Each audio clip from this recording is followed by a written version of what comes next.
د کلی مزدګر وي او خسته موسمي او داسې مزیدار د چکن پیسونه ورته خوري نو ډیره زیاته مزه کوي. خپل واړه وريرا او خورځم ځان سره وبسل مول راځي بغونو طرف ته چکر وهو. نری باران وریږي او راسن به یول سیخونه ورته چې اونه خوري نو د تخسره کې اوسېدو څه فائدہ. په لیټ ټایم مو ته خورځي ولا برډه منو کله او رغنه بعد مو ته د مزدار کیک خړلو. اخرای کې مو ته کیفه مسعود نه خمزدار وینګز او پیزا آرډر کړو او خمزو باندې مو خړلو. السلام علیکم ملګرو، امید کوم تاسو به روغ جوړه او خیر خیریت سره وای. نن د جمعې مبارک ریز او ځان می ورته ریډي کو او سیده ورته د خپل کلی مسجد په طرف روان شوم. 2 منټه سفر نه بعد او خپل محلي مسجد ستر جمعې ته ورسېدم. دلته مو ته په جامع باندې جمعې مونږ وکړو او کور ته رسیدو سره مریرا او خورځا وکړه په سایکل چلولو. ماشاءالله دواني ربنه د سګرانی زړه سرونه مدي او یو بل سره دواني دومره مینه کوي چې ار ټیم یو بل سره وي او لیبي کوي. تاسو راته وې وريره ويرونه ډېر خوګوي که خورځي خوريونه. دینه بعد راغله خپل ويره مر واخستلو خډې رپپی مو نه واخستلې او تاسو ما سره ماشاءالله لازمي وایو. دینه بعد ما خپل خورځا او ويره کینولو او شتنۍ مور سره سٹارټ کړل. خو دوه ما هم زیات چلکانو زه تانګ کلم خو دو تانګ نشلو او بهر ډېر خسته موسم او وګه هم شو نو فریج ته لاړم او د چکن مور تر واخستلو. ایڅو پیسونه مو نه کړی کی واچولو اوس به د خمزدار فرای کو او بیا به خسته موسم هم انجوای کو او دا به ته هم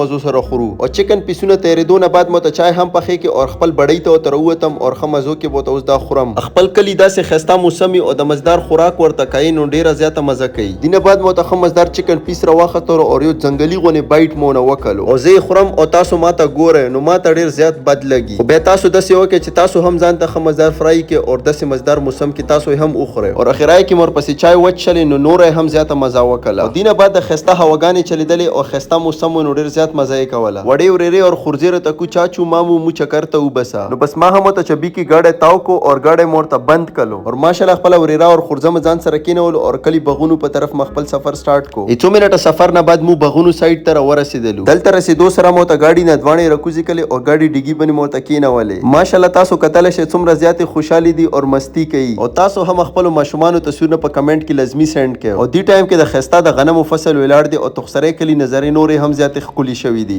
خپل هم د خسته نظرې انجوای کول او وړو هم ډیر زیات خوشاله نو ډیر زیات مزه یې وکړه. نو بس مزدګره او مایلو اسه هم راوتلې لاړ شه اسن سیخونه یې څو دانی اوخره. نو دلته رسیدو سره می چوکته لون ډیر زیات راشو نو اسن به تم کوم چې سیخونه را تراکه چې خولي خزه کمې برابر شي. نو بس اسن به سره د خدای خوکه چې دومره رش په وجود ماته سیخونه راکلو. او زه تاسو ته په چیلنج یم چې اسن به غونې داسې مزدار سیخونه پورا دنیا کې به تاسو اونه خورئ او دا به هغه کسان ته پته وي چې وکی سره ډېر مزیدار دي چې چا یو ځل خوړلی وي. او دلته چې د خلکو لره شوګنو داسې لګي چې تبر اسن به خیرات کړي دي. خدا خیرات نه دي خپل پیسو باندې خلک خلی او ذایقه ډېره زیاته مزدار نو خلک ورته اوري نه راځي. مخام ته ټایم لګ پاتې نو بس خپل سفر مو ته کور په طرف سٹارټ کړو او پسې کې خمزدار نری باران هم سٹارټ شلو. نن د زما وړې خورځي برډه او اټولو ورته گیفټونه ورکړي نو ما هم ځان وړي کې جوړ کو او ویډیو مور سره جوړه کړه. او دینه بعد مو ته د مزدار غونې شیزو خړلو. تاسو ته کمنټ کې وای چې دې سنا ما ده خو ما ته نه لګي چې دینه ما چاته پته وي که چاته پته وي لازمي راته اوسو وای او که ځکه خبره وکم نو ډیره زیاته بهترینه ځکه وای چې چا یو ځل خړل دی هغه وای چې ما ته بار راوړې. شپې لیټ ټایم مو ته کیفه مسعود نه خمزدار وینګز او پیزا وغوښتله او اوس به خمزو سره خورو او که تاسو هم ته خولي کې وبره غلی وینو هغه وبوس کې او ځان په موډ کې